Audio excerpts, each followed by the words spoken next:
Baik teman-teman sekalian, kita akan membaca dan merenungkan satu bagian ya dari firman Tuhan. Kita baca dari Matius pasal 5 ayat 13 sampai 16 ya. Kita baca dari Matius pasal 5 ayat 13 sampai 16. Ayatnya sudah ada di slide ya, kita baca bersama ya. 1, 2, 3. Kamu adalah garam dunia. Jika garam itu menjadi tawar, dengan apakah ia diasinkan? Tidak ada lagi gunanya selain dibuang dan diinjak orang. Kamu adalah terang dunia, kota yang tersembunyi di atas gunung tidak mungkin tersembunyi. Lagi pula orang tidak menyalakan pelita lalu meletakkannya di bawah gantang, melainkan di atas kaki dian, sehingga menerangi semua orang di dalam rumah itu. Demikianlah hendaknya terangmu bercahaya di depan orang, supaya mereka melihat perbuatanmu yang baik dan memuliakan Bapamu yang di sorga. Berbahagia ya buat setiap kita yang sudah mendengar firman Tuhan dibacakan, ya terlebih lagi kita merenungkannya dan menghidupinya ya teman-teman dalam kehidupan kita sehari-hari.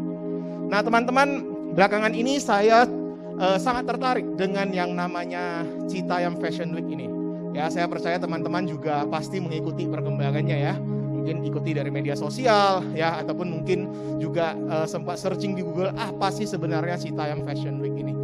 Nah teman-teman, ini adalah sebenarnya sebuah tren yang sudah ada di Jepang sebelumnya ya. Jadi kayak fashion show tapi dilakukan di jalan. Mungkin di Indonesia cukup baru ya. Ada anak-anak muda yang datang dari berbagai kota di pinggiran Jakarta. Itu dari Citayam ya, dari Depok, Bojonggede dan sebagainya. Mereka datang dengan kostum yang mereka rasa keren ya, kostum yang mereka rasa inilah cara kami berpakaian. Kemudian mereka berkumpul dan nongkrong di kawasan elit di Jakarta ya, tepatnya di kawasan Sudirman. Itu sebuah pusat bisnis ya yang di Jakarta. Nah teman-teman, buat kalian yang mungkin belum terlalu tahu apa itu Citayam Fashion Week ya, ini sebuah aksi fashion show yang mereka melakukannya di trotoar ya. Kalau biasanya orang fashion show kan jalannya di catwalk ya, kalau ini mereka jalannya di trotoar ya. Ketika lampu merah ya mereka jalan dengan gaya mereka sendiri dan menyeberangi jalan itu. Nah teman-teman, anak-anak muda ini datang dari keluarga ya, keluarga yang ekonominya bukan terlalu baik ya, tapi mereka sedang melakukan sebuah aksi yang mau menentang para influencer ya, yang biasanya mereka suka pamer ya fashion branded mereka ya di media sosial, mungkin di TikTok, di IG dan sebagainya. Ya mereka mau menunjukkan kalau mau terlihat keren, kalau mau terlihat fashionnya up to date, sebenarnya nggak perlu beri yang branded dan harganya selangit itu. Ya kami dengan style kami juga bisa ya menunjukkan gaya kami kepada orang-orang ya yang ada di Jakarta itu. Ya mereka seperti saya bilang tadi sengaja datang ya dari pinggiran Jakarta ke pusat kota di Jakarta ya untuk menunjukkan kami ini juga up to date ya, kami nggak kalah dengan kalian yang bisa beli barang-barang branded itu. Nah teman-teman, ya kalau kita baca ya mengikuti perkembangannya ya, gaya mereka ini memang menghasilkan pro dan kontra ya. Ada yang setuju, ada yang bilang ini ganggu lalu lintas, bikin jalan macet. Ya teman-teman, terlepas dari pro dan kontra itu saya nggak mau ya, membahasnya hari ini. Tapi saya pengen mengajak teman-teman untuk melihat gaya stunning yang mereka ciptakan. Gaya yang bisa membuat orang merasa, wow ternyata kayak gitu. Ini juga fashion, ini juga gaya berpakaian. Ini juga sebuah cara bisa menunjukkan identitas diri saya kepada orang. Dan mereka akhirnya berhasil membuat sesuatu yang impactful ya, something impactful ya, sesuatu yang berdampak ya, yang akhirnya diikuti oleh orang-orang di berbagai daerah di Indonesia ya. Di Medan ya kemarin kita juga dengar ada Kesawan Fashion Week katanya, bahkan kalau saya nggak salah minggu lalu ya, sampai pemerintah kota Medan itu sengaja ya menjadikan depan kantor wali kota itu tempat untuk melakukan fashion show jalanan ini teman-teman. Nah teman-teman, kalau melihat ya bagaimana mereka bisa ya menghasilkan sesuatu yang stunning, sesuatu yang memukau, bukankah kita sebagai anak-anak muda Kristen juga bisa punya hidup yang stunning itu? Punya hidup yang bisa membuat orang berkata, wow ini keren jadi orang Kristen. Kenapa teman-teman? Karena Yesus sendiri yang berkata kepada kita, Kamu adalah garam dunia. Kamu adalah terang dunia. Teman-teman, identitas menjadi garam dan terang dunia ini adalah sesuatu yang Kristus berikan kepada kita. Tanpa kita perlu mengusahakannya, tanpa kita perlu berjuang untuk jadi stunning itu, ketika kita percaya kepada Tuhan, kita sebenarnya sudah memiliki identitas yang stunning itu, yang sebenarnya bisa membuat orang terpukau dengan karya Kristus di dalam hidup kita. Teman-teman, kita lihat lebih lanjut yuk, sebenarnya apa sih yang dimaksud dengan jadi garam dan terang dunia itu. Nah teman-teman, dari minggu lalu ya, dan beberapa minggu ke depan ya, kita akan membahas khotbah Yesus di bukit ya, yang ada di Matius pasal 5 sampai pasal 7. Nah di bagian ini Yesus mengajarkan banyak sekali hal tentang hidup sebagai anak-anak Tuhan ya, hidup sebagai warga kerajaan surga. Dan yang akan kita fokus hari ini hanya pada ayat yang sudah kita baca tadi ya, di pasal 5, 13 sampai 16 tentang menjadi garam dan terang. Ya, Yesus dalam penyampaian khotbah di bukit akan banyak memberikan contoh-contoh ya, menggunakan benda-benda yang sebenarnya sangat sederhana ya, sangat dekat dengan kehidupan masyarakat pada waktu itu. Ya, mungkin terkadang nanti teman-teman mungkin mengikuti seri khotbah ini ya, akan melihat kok kayaknya benda yang digunakan Yesus untuk berkhotbah pada waktu itu kayaknya jauh sekali ya dengan saya ya. Nah tapi kita akan lihat yang hari ini garam dan terang ini sebenarnya juga adalah sesuatu yang masih kita pakai sampai hari ini ya. Sebelum kita melanjutkan ya, saya melanjutkan khotbah ini, saya pengen bertanya dulu ke teman-teman ya. Menurut teman-teman yang ada di sini deh, kalau yang diikutin secara online saya nggak bisa dapat jawabannya ya, tapi yang ikut ibadah yang hadir di ruangan ini, ya kira-kira menurut kalian ya, apa sih fungsinya garam? Nah, garam ada di rumah kita semua kan? Ya setiap hari saya percaya mungkin kalian nggak pakai ya, tapi mama kalian ya, atau mungkin ama di rumah yang masak ya pakai garam. Kira-kira apa sih fungsi garam? Ada yang mau jawab? Apa? Pengawet makanan, oke. Ada lagi? Pengasin, ya. Ada lagi? Apalagi fungsi garam? Ada yang tahu lagi mungkin? Tadi ya kita masak pakai garam ya, biar rasanya gurih ya. Garam bisa dipakai untuk mengawetkan sesuatu. Iya benar. Ada lagi? Garam? Kenapa? Mengusir hama, ya benar ya. Atau kalau buat orang-orang yang tinggalnya di daerah yang banyak ular ya, katanya rumahnya di depannya ditaburi garam. Ya teman-teman, garam ya dari zaman dulu ya sampai hari ini masih sangat banyak fungsinya. Ya benda itu halus, sangat kecil, tapi fungsinya beraneka ragam. Kita lihat tadi ya, sudah teman-teman sebutkan ya, ada bumbu masak ya, untuk pengawet makanan ya, sampai hari ini kita lihat ya, hasil-hasil perikanan kayak ikan ya, diawetkan ya dengan diasinkan jadi ikan asin ya. Kemudian pada waktu itu ya, garam juga dipakai untuk barter ya, dipakai untuk pupuk, dan pada saat persembahan korban juga dipakai. Nah teman-teman, dari sekian banyak fungsi garam ini, saya coba menyimpulkannya dengan satu kata, yaitu mengasinkan teman-teman. Yang artinya garam itu ya bisa memberikan pengaruh yang positif ketika dia ditaburi pada benda yang lain. Seperti ketika kita masak sup misalnya ya, kita masak sup, kalau gak dikasih garam rasanya tawar kan. Ketika garam itu masuk, rasanya langsung jadi asin, jadi gurih. Termasuk juga ikan ya, ikan yang dikeringkan itu kalau tidak dikasih garam tidak bisa bertahan, akan busuk. Nah teman-teman, garam itu punya fungsi mengasinkan. Mengasinkan artinya ya bisa memberikan pengaruh yang positif kepada benda lain. Jadi ketika Yesus berkata kita adalah garam dunia, kita itu dipanggil oleh Tuhan untuk menggarami atau mengasinkan dunia ini teman-teman.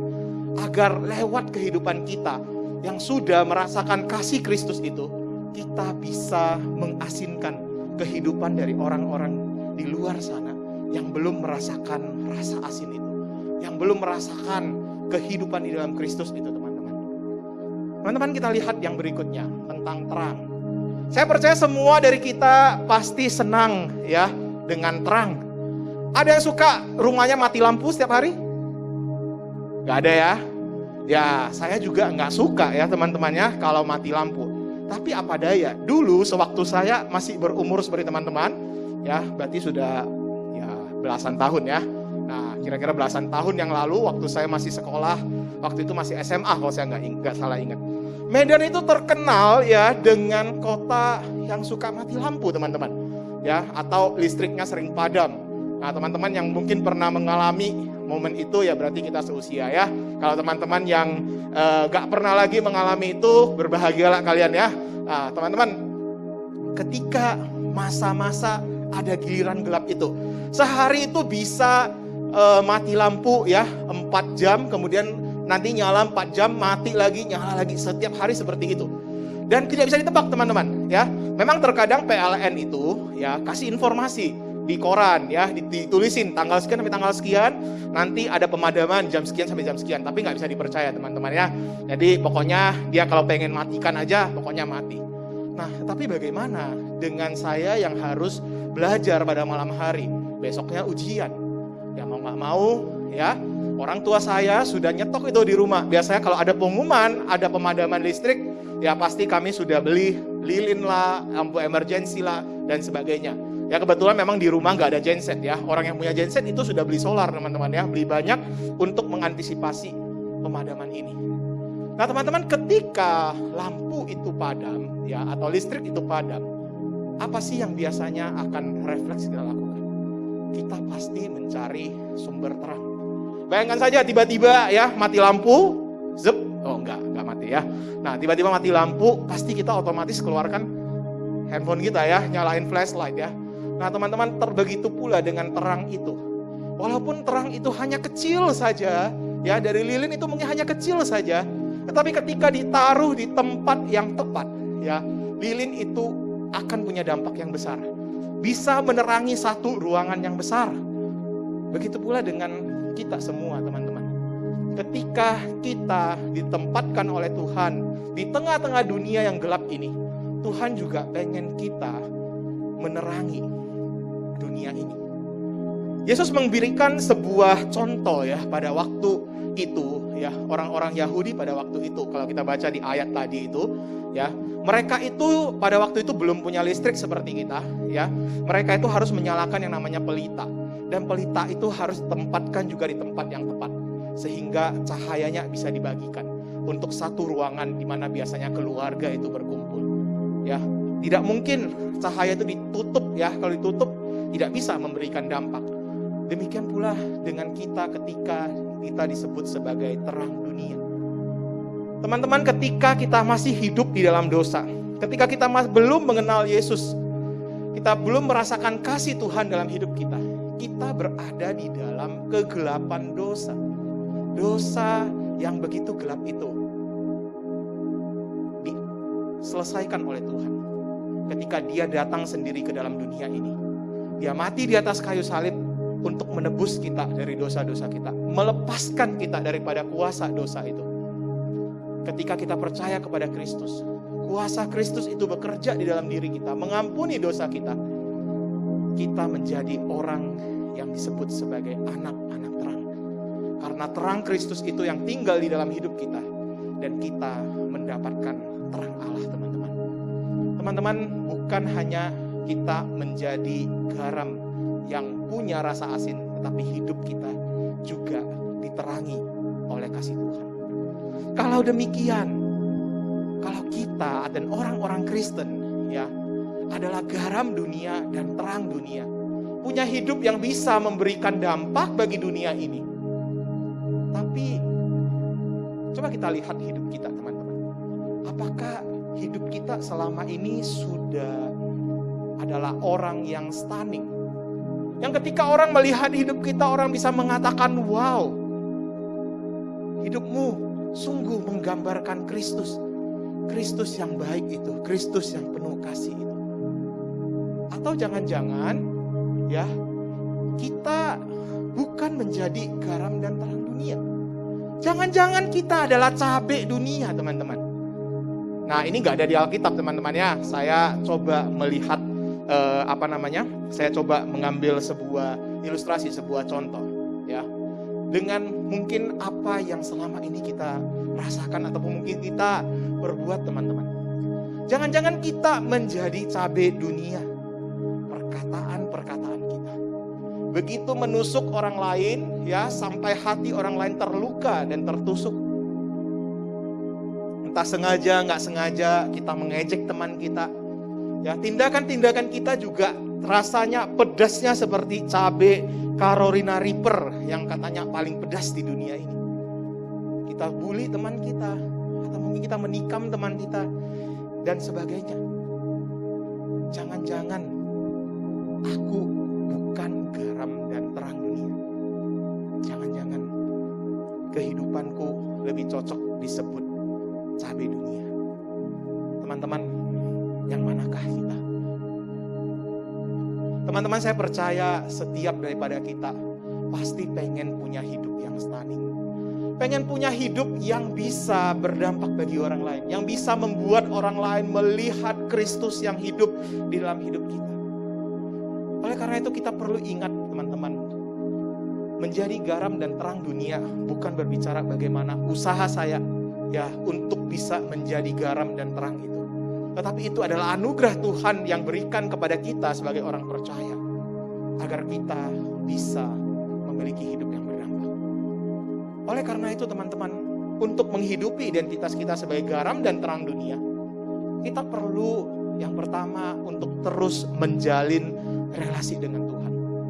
Kita perlu terus merasakan rasa asin dari kasih Allah itu. Kita perlu terus merasakan terang dari kasih Allah itu dalam hidup kita. Kita perlu terus terkoneksi dengan Tuhan kita, agar kita bisa merasakan rasa yang terus ada itu. Rasa itu tidak hilang. Seperti apa teman-teman? Teman-teman ada yang tahu ini makanan apa? Ya, salted egg ya, benar sekali ya. Teman-teman, ini salah satu makanan kesukaan saya ya, chicken salted egg. Teman-teman, untuk membuat salted egg itu ya, kita butuh bahan utamanya pasti ayam ya, dan telur asin, teman-teman. Teman-teman tahu nggak cara buat telur asin itu kayak gimana? Sebenarnya tidak perlu telur bebek yang sangat spesial, yang bentuknya harus gimana ya, yang harus seperti apa ya. Telur bebek apapun bisa dibuat salted egg. Dan caranya adalah telur bebek itu direndam terus di dalam air garam. Ada yang bilang rendam 1 bulan cukup, tapi ada yang bilang rendam lebih lama lebih baik. Ya, 3-4 bulan itu lebih baik, rasanya lebih nendang nanti ketika dimasak. Teman-teman, untuk bisa ya menghidupi identitas kita sebagai garam dunia, kita perlu seperti telur asin itu, terus terendam di dalam kasih Allah itu. Dengan kita tidak pernah terlepas hidup kita dari Tuhan, terus terkoneksi dengan Tuhan di dalam kehidupan kita setiap hari, melalui pembacaan firman setiap hari, melalui doa kita kepada Tuhan setiap hari. Tidak mungkin bukan kita bilang mau berelasi dengan Tuhan, tapi kita tidak pernah mau dengar suara Tuhan. Kita tidak pernah mau peduli apa yang Tuhan mau di dalam hidupku. Bagaimana mungkin ya kita mau terkoneksi dengan Tuhan, tetapi kita tidak mau punya relasi dengan Tuhan? Teman-teman, kita perlu sumber rasa asin dan terang itu, yaitu Yesus Kristus itu, untuk terus ada di dalam hidup kita, agar kita bisa menghidupi identitas kita sebagai garam dan terang dunia itu. Dan yang kedua, teman-teman, setelah kita bisa merasakan rasa asin dan juga terang itu, Yesus berkata bahwa kita dipanggil kepada dunia ini untuk membagikan hidup kita yang sudah memiliki rasa asin itu, yang sudah memiliki terang itu kepada dunia ini. Mengapa Yesus gak bilang kita adalah garam dan terang rumahan? Mengapa kita dibilang garam dan terang dunia? Karena Tuhan mau kita bukan hanya menikmati rasa asin dan terang itu dan tinggal di dalam rumah kita terus, tanpa bersosialisasi, tanpa keluar kepada dunia ini dan menyatakan identitas kita. Yesus berkata, biarlah terangmu itu bercahaya di depan orang, supaya mereka melihat perbuatanmu yang baik dan memuliakan Bapamu yang di surga. Bagaimana orang bisa melihat hidupmu yang stunning jikalau kamu tinggal terus di dalam rumah dan tidak pernah keluar untuk membagikan garam dan terang itu? Bagaimana orang bisa melihat perbuatan baik kita kalau kita simpan itu sendiri terus? Teman-teman, Bapak Gereja Metodis John Wesley pernah berkata demikian.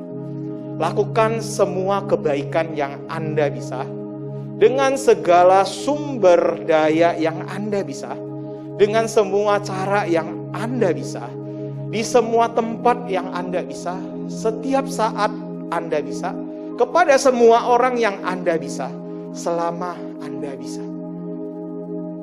Lakukan perbuatan baik, kita nyatakan perbuatan baik sebagai bentuk kita sudah merasakan kasih Allah itu di semua tempat. Kapan saja, di mana saja, apapun kondisinya.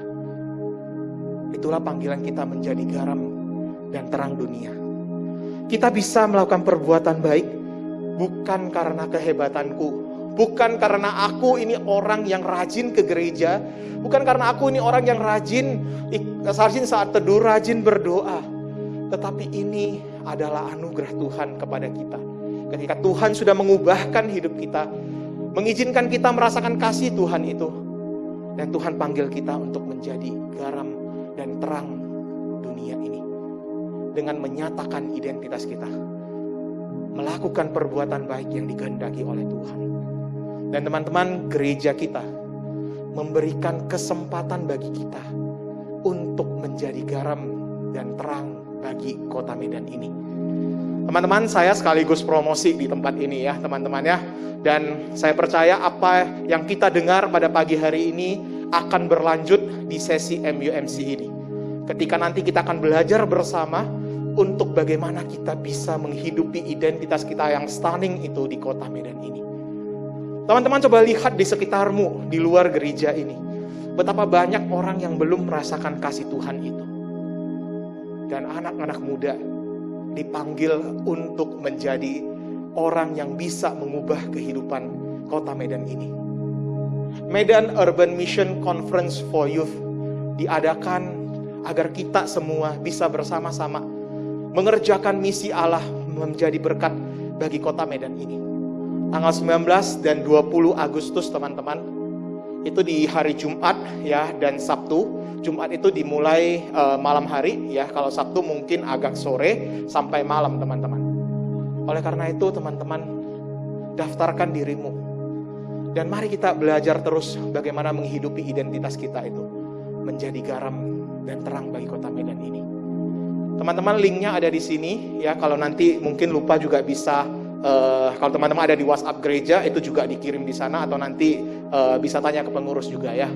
Teman-teman bisa daftarkan. Dan kenapa perlu daftar? Gak langsung datang aja. Karena di hari Sabtu itu ada disediakan makan malam teman-teman. Kalau teman-teman gak daftar, kita bagaimana bisa tahu ya harus sudah siapkan makanan berapa. Jadi teman-teman, saya minta bisa daftar ya. Dan jangan lupa daftar, jangan datang tiba-tiba ya.